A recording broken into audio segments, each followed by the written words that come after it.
Si vamos al Génesis 6, capítulo 9, nos encontramos con la historia del diluvio. ¿Qué preguntas nos podemos hacer?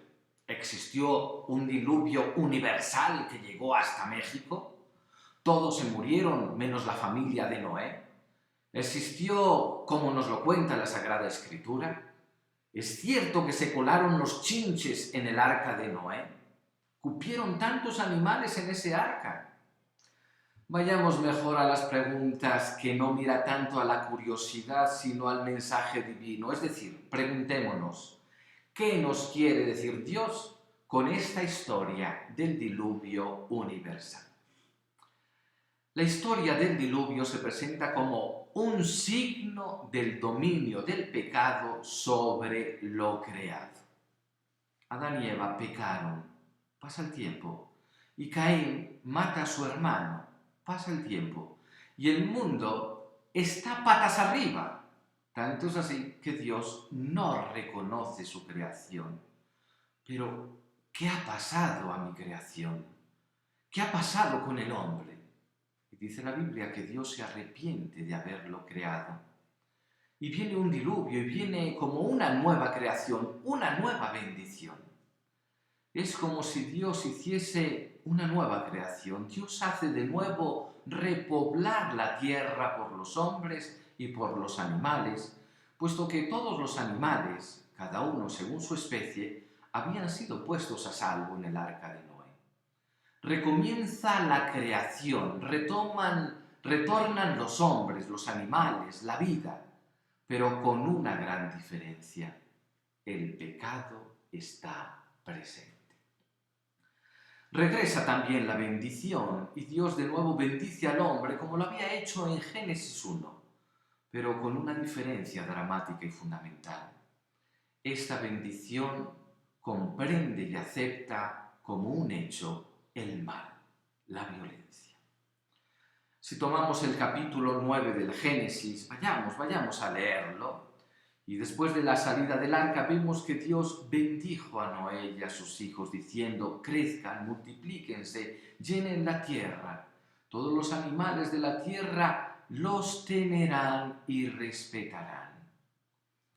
La nueva bendición de Dios es idéntica a la del Génesis 1 al principio y al final. Pero dentro está todo aquello que ha sucedido desde el Génesis 3 en adelante. La violencia que se ha instaurado en el mundo. Por el pecado la vida viene señalada por la muerte.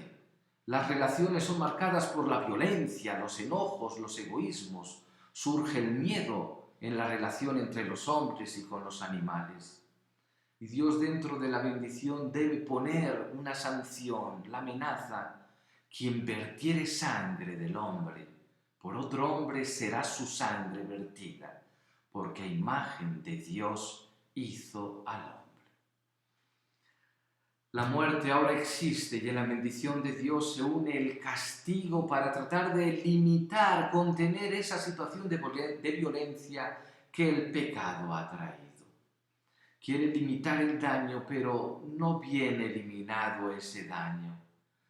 Este es el nuevo hombre, no el primero, el que Dios hizo en Adán.